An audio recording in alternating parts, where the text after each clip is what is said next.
The movie kicks off with this flashback, where a bunch of folks are having a wild party on top of a building. They're all taking this forbidden drug called nitro rush, which makes them see things that aren't real. They believe they've grown wings and can fly, so one after another, they take a flying leap off the building, feeling all happy about it. Next, we meet Max, a dude who's doing time in prison. He's busy working out to pump up his muscles when he suddenly takes a break. He sits down and gazes at a photo of his little son. Then, a cop drops by and tells him his old man's there to see him.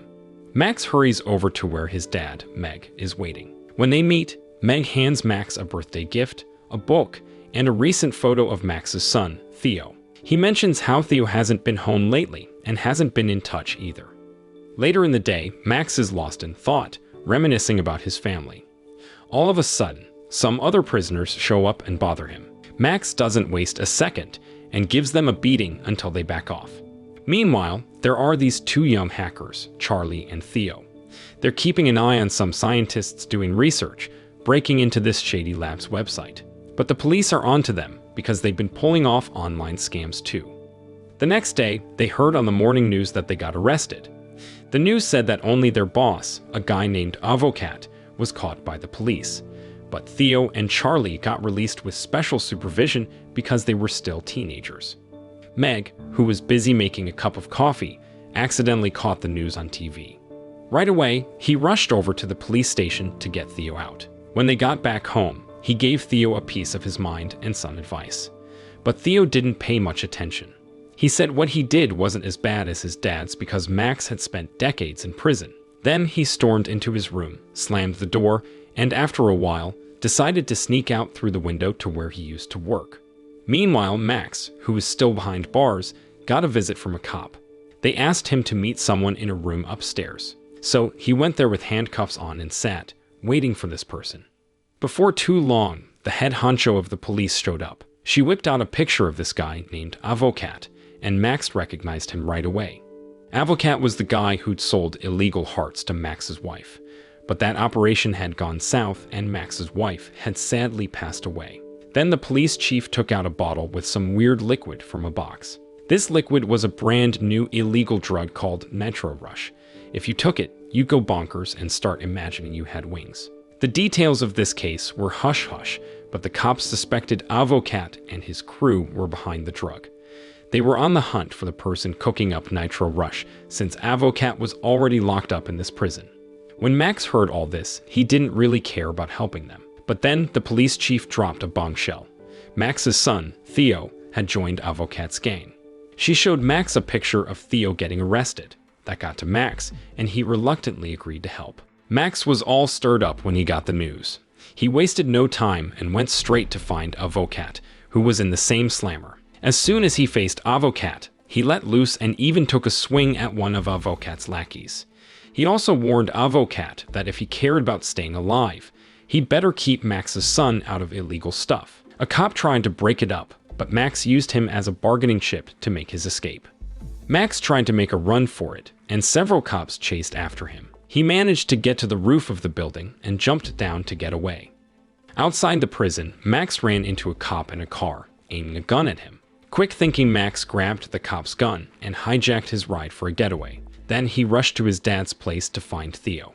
When they got there, Max asked his dad where Theo was, but they couldn't find him in Theo's room either. The next day, Max's dad drove him to Theo's workplace. When they arrived, Max tried to snoop around the building. Suddenly, a black car pulled up, and a lady stepped out with Theo and one of his pals. They quickly went into the building. Max attempted to follow them inside, but one of the guys opened the door, and Max got busted. The guy knew Max had a criminal record. A man named Cullis blocked Max from entering, warning that the police might be tailing him. Max wasn't ready to give up. He tried the back door, but got caught by a woman named Daphne, the same lady who had been with Theo in the black car. Daphne figured out he was Theo's dad. She told him it wasn't the right time to meet Theo, but Max pushed past her words and barged in. Inside, Max searched for Theo. When they finally met, Theo was furious, blaming Max for his mother's death. He was really disappointed and told Max to leave. Later, Theo went to talk to Daphne. She mentioned she could help Theo accept Max as his dad again, but on one condition, which is Max had to join their crew. Max agreed to this condition, and Daphne took him to her place because that's where Theo lived now.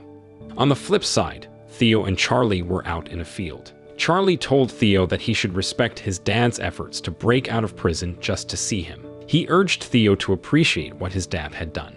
But Theo shot back, saying Charlie didn't understand what he was going through. When his mom died, his dad had been locked up for years for taking someone's life. Finally, Max reached Daphne's house. There she filled him in on their mission. They were on the hunt for the Nitro Rush recipe, a drug favored by addicts. She had info that the creators of Nitro Rush were two scientists tucked away in a remote forest. Daphne added that if they got their hands on the Nitro Rush recipe, they could become crazy rich. Before long, Theo, Charlie, and Cullis arrived at Daphne's place. She went to Theo, who was still pretty upset. She asked him to show some respect to Max, since Max was willing to make sacrifices and join their cause. Then she gave Theo a smooch, and he seemed happy because he'd been crushing on her. When they all gathered, Theo and Charlie spilled the beans about the route to the Nitro Rush recipe. They'd figured out that the two scientists stored it on a flash drive with a password. They couldn't crack it remotely. Plus, the lab was deep in a secluded forest, and they had alarms set up on the ground. If any strangers set foot there, the scientists would know in a jiffy.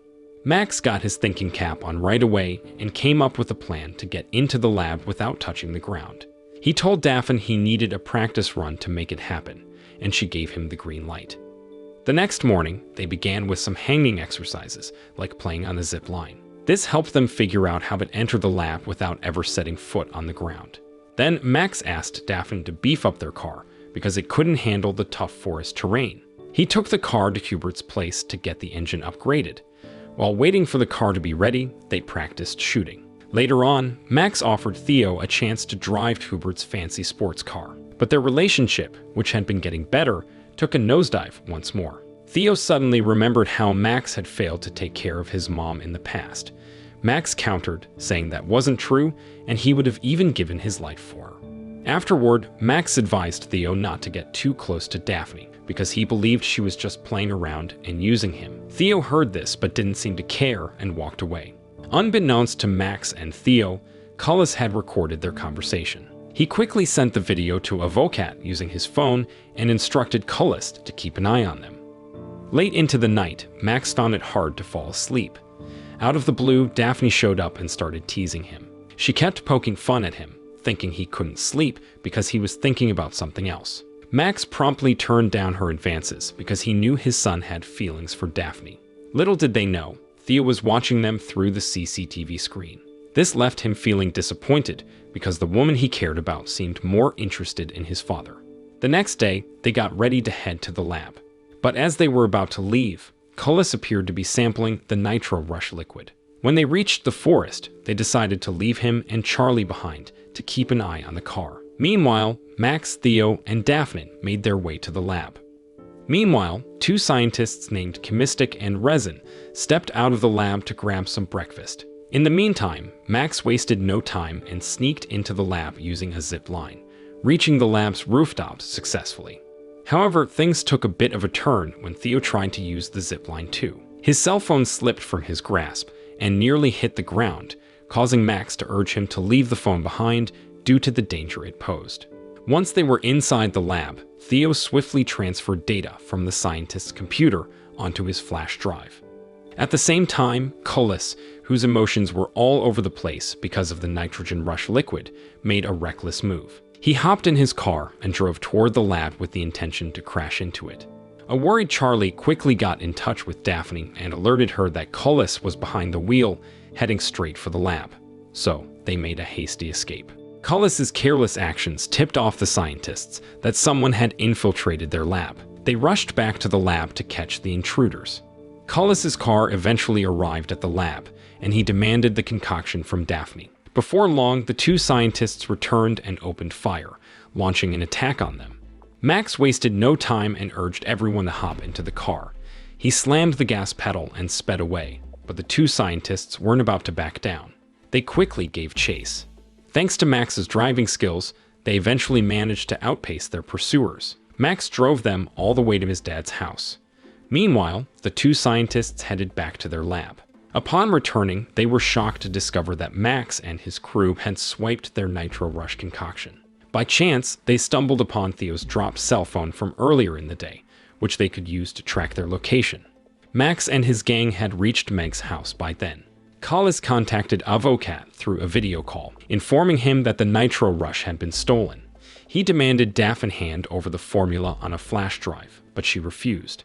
So, Collis grew frustrated and threatened to harm Theo unless she gave them the Nitro Rush.